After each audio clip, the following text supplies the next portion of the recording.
नमस्कार बच्चों, मैं विनोद कुमार सिंह, संत जोसेफ स्कूल टारी। कल के वीडियो में हम लोग पढ़े थे कायांतरित चट्टान और आग्नेय चट्टान। ठीक है, आज हम लोग पढ़ेंगे खनिज। खनिज के बारे में हम पहले भी चर्चा कर चुके हैं। जब अध्याय शुरू किए थे उस समय भी हम खनिज के बारे में थोड़ा सा बता दिए हैं। आज हम उसके बारे में फिर से पढ़ लेते हैं। खनिज, ठीक है, खनिज, इसका इंग्लिश वर्ड होगा मिनरल्स। ठीक है, MINERALS, मिनरल्स। ठीक है, तो खनिज क्या है बताए थे पहले हम। देखिए, प्राकृतिक में भूमि के धरातल के नीचे, किसके नीचे? धरातल के नीचे पाए जाने वाले अकार्बनिक पदार्थ खनिज कहलाता है। परिभाषा उस दिन ही बताए थे, आज भी हम बता दे रहे हैं, आप लोग लिख लीजिए। तो प्राकृतिक में भूमि के धरातल के नीचे, किसके नीचे? धरातल के नीचे पाए जाने वाले अकार्बनिक पदार्थ। ठीक है, पदार्थ होते हैं ना, कार्बनिक अकार्बनिक, क्या कहलाते हैं? खनिज कहलाते हैं। ठीक है, खनिज कहलाते हैं। आपकी किताब में भी परिभाषा दिया है कि हम भी बता दे रहे हैं, इसको आप लोग लिख लीजिएगा। ठीक है, खनिज कहलाते हैं। खनिज की रासायनिक संरचना निश्चित होती है। क्या होती है? खनिज की रासायनिक जो संरचना होती है, बनावट क्या होती है? निश्चित होती है। खनिज किसी भी अनुपात में मिश्रित अथवा अकेले ही चट्टानों के बनाते हैं। निश्चित रूप से क्या? मिश्रित मतलब मिला हुआ, दो या दो से अधिक पदार्थों का मिलना, या अकेले क्या करता है? चट्टाने के बने होते हैं। अकेले क्या होते हैं? चट्टान के बने होते हैं। अभ्रक, कोयला, यहाँ लिखते हैं कौन कौन? अभ्रक। ठीक है, कोयला हो जाएगा आपका। कोयला ये सब मिट्टी के, पृथ्वी के धरातल पर नजर आते हैं। ठीक है, और हो जाएगा हीरा। किताब में और भी नाम दिया है, आप लोग लिख लीजिएगा। ठीक है, ये सब, ये अनेक क्या है? अनेक बहुमूल्य का मतलब होता है अधिक मूल्य। बहुमूल्य का मतलब होता है अधिक मूल्य। ठीक है, पत्थर आदि खनिज पदार्थ हैं। धातुएं खनिजों से ही निकाले जाती हैं। खनिज सब क्या होता है? धातुएं निकलती है। ठीक है, जिन खनिजों से धातुएं निकाली जाती है उन्हें हम अयस्क कहते हैं। कह रहा है कि जो क्या, जिन खनिजों से धातुएं निकाली जाती है, यानी कि धातुएं जो होती है खनिज से निकलती है। जिस खनिज से धातुएं निकलती है उन्हीं को हम लोग क्या कहते हैं? अयस्क। क्या कहते हैं? अयस्क। तो आएगा परिभाषा कि अयस्क किसे कहते हैं। इसका परिभाषा ऐसे बन जाएगा कि जिन खनिजों से धातुएं निकलती है वह अयस्क कहलाती है। ठीक है, खनिज पदार्थों के निर्माण में लगभग, देखिए यहाँ हम लिख देते हैं खनिज, जिसको आप लोग लिख लीजिएगा। खनिज पदार्थ। ठीक है, खनिज पदार्थों को लीजिए कि निर्माण, क्या? निर्माण में कितने तत्व भाग लेते हैं? लगभग है, कम बेसी हो सकता है। लगभग का मतलब होता है उसके आसपास। कितने होते हैं? 100 तत्व भाग लेते हैं।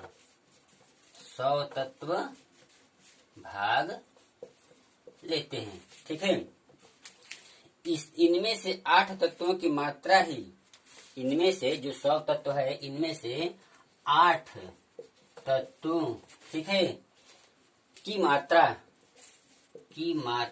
ही कितना होती है? लगभग 98%, लगभग 98%।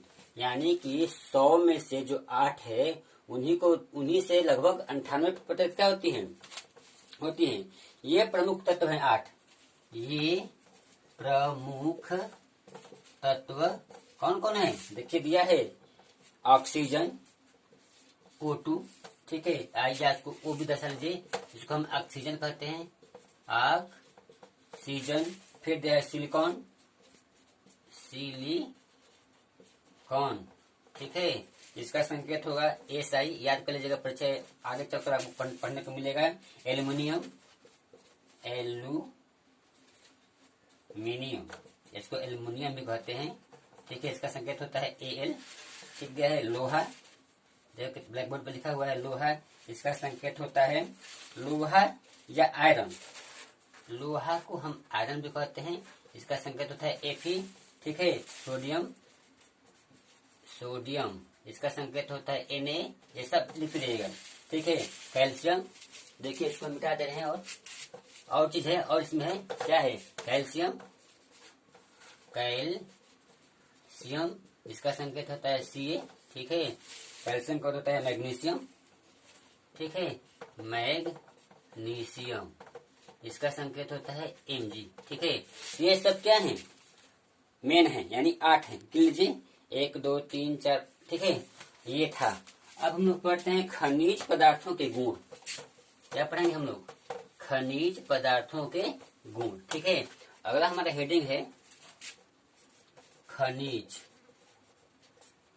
पदार्थों के सामान्य गुण कर दीजिए, या केवल गुण भी कर देंगे तो भी काम चलेगा, ये हम लोग पढ़ेंगे। देखिए सामान्य गुण, इसके खनिज पदार्थों के जो सामान्य गुण है निम्न होते हैं। पहला होता है अवस्था, पहला क्या होता है, अवस्था। दूसरा जो होता है आपका रंग होता है, जो पदार्थ होते हैं उनकी अवस्था क्या है, वो किस कलर के हैं, उसमें क्या है, ठीक है। तीसरा है चमक, चौथा है कठोरता, पांचवा आपका हो जाएगा संरचना, बनावट, संरचना। छठवा आपका हो जाएगा सघनता एवं घनत्व, सघनता, क्या हो जाएगा, सघनता। सातवां जो आपका हो जाएगा वो है पारदर्शकता, यही है आपके क्या, खनिज पदार्थों के सामान्य गुण। तो हम इनके बारे में क्रम बाई क्रम हम लोग जानेंगे। तो पहला है अवस्था। क्या है अवस्था, देखिए सभी खनिज पदार्थ सामान्यतः ठोस अवस्था में पाए जाते हैं। सभी खनिज क्या होते हैं, ठोस अवस्था में पाए जाते हैं। किस अवस्था में, ठोस अवस्था में।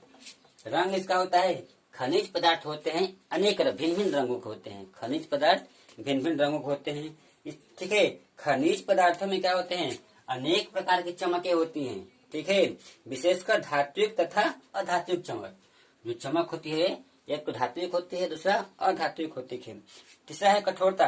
कठोरता का अर्थ होता है, देखिए कठोरता का जो अर्थ होता है खुरचने पर प्राप्त परिणाम, यानी परेशानी से मतलब परिश्रम करके क्या होता है प्राप्त परिणाम होता है। इस प्रकार ये कोमल या कठोर हो सकते हैं। कठोरता की श्रेणी भी अलग अलग होती है, ठीक है।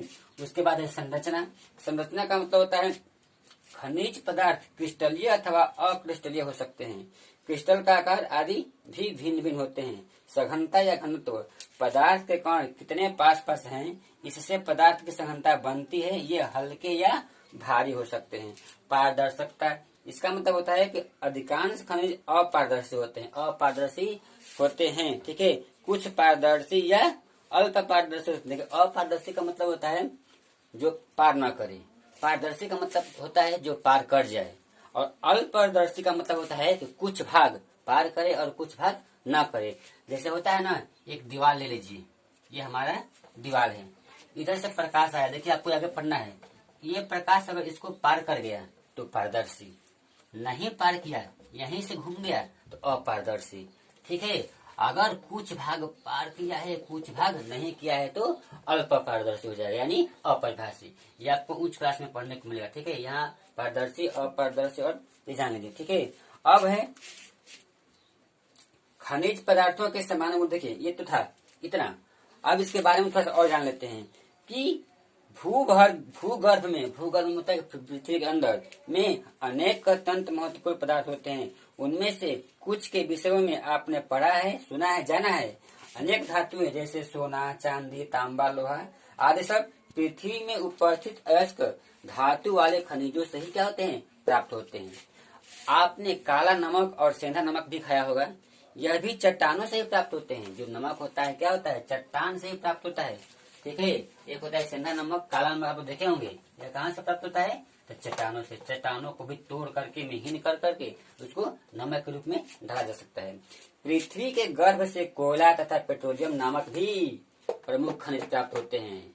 वो सब तो होते ही थे, इसके अलावा कोयला तथा पेट्रोलियम नामक खनिज भी प्राप्त होते हैं। दोनों ही ऊर्जा उत्पादक पदार्थ पुराने समय अर्थात लाखों वर्ष मतलब सोचो जी, आज से कितने वर्ष पहले की बात है कि जीव जंतु, पेड़ पौधे आदि के पृथ्वी में समा जाने के बाद क्या होते हैं, लाखों वर्ष में भिन्न भिन्न क्रियाएं होती हैं। वही क्रिया क्या होती हैं, कोयला पेट्रोलियम के रूप में अवतरित होती हैं। ठीक है, ये था खनिज। अगला हमारा टॉपिक है कोयला। अभी हम कोयला का नाम आया तो कोयला क्या है। ठीक है, कोयला देखिए, कोयला कैसे बनता है, करोड़ों वर्ष पहले, अभी हम बताए लाखों वर्ष पहले, उससे भी पीछे चले जाइए, करोड़ों वर्ष पहले पृथ्वी के नीचे पेड़ पौधों के दबे जाने से तथा पृथ्वी के अंदर उच्च दाब, ताप एवं वायु की अनुपस्थिति में पेड़ पौधों के अवशेष, जैसे जो लकड़ी होते हैं ना पेड़ पौधे के, वो क्या होते हैं, कोयले के रूप में बदल जाते हैं। लकड़ी के कोयले में परिवर्तन के धीमे रासायनिक प्रक्रम को कार्बनीकरण कहा जाता है। आएगा परिभाषा कि कार्बनीकरण किसे कहते हैं। देखिए, इसका परिभाषा बन जाएगा कि लकड़ी के कोयलों में परिवर्तन के धीमे रासायनिक प्रक्रम को हम लोग कार्बनीकरण कहते हैं। ठीक है, अतः प्रकृति में कोयला लकड़ी कार्बनीकरण द्वारा बनता है।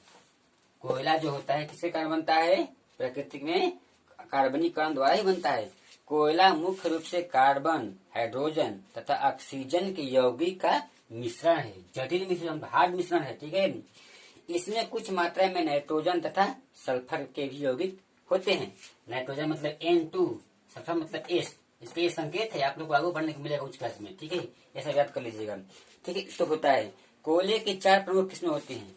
कोयले के जो प्रकार होते हैं कितने होते हैं, 4। देखिए कौन कौन 4 होते हैं। पहला दिया है पिट, ऐसा शब्द लग रहा है, पिट। दूसरा है लिग्नाइट, किताब में दिया है, अगर ब्लैक बोर्ड पे साफ साफ नहीं दिख रहा है तो आप लोग किताब में भी इसे लिख सकते हो। तीसरा है बिटुमिन, बिटुमनी। चौथा एंड लास्ट है एंथ्रासाइट। क्या है, एंथ्रासाइट। यही है कोयले के 4 किस्म। ठीक है, देखिए कोयले की विभिन्न किस्मों में कार्बन, वाष्पशील पदार्थ तथा नमी की मात्रा भिन्न भिन्न होती है। एंथ्रासाइट को उत्तम श्रेणी का कोयला माना जाता है। ये जो है कोयला एकदम सर्वश्रेष्ठ कोयला माना जाता है, उत्तम श्रेणी का, क्योंकि इसमें कार्बन की मात्रा सबसे अधिक, कितना, 96%। कितना, 96%, यानी 96% होती है।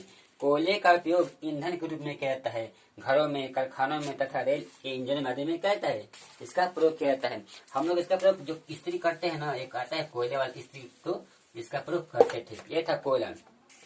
तो आज के लिए इतना ही। हम बात करते हैं होमवर्क। देखिए सब में एक एक होमवर्क रहेगा। होमवर्क में एक परिभाषा बन जाएगा कि कार्बनीकरण किसे कहते हैं। पहला हमारा प्रश्न होगा कार्बनी है करण किसे कहते हैं। ठीक है, किसे कहते हैं। दूसरा हमारा प्रश्न बन जाएगा कि खनिज पदार्थों के सामान्य गुण लिखो। खनिज पदार्थों के सामान्य गुणों को लिखो। ठीक है, ये था आज का होमवर्क। तो हम उम्मीद करते हैं कि आज का वीडियो आप लोगों को समझ में आया होगा। तो आज के लिए इतना ही। धन्यवाद।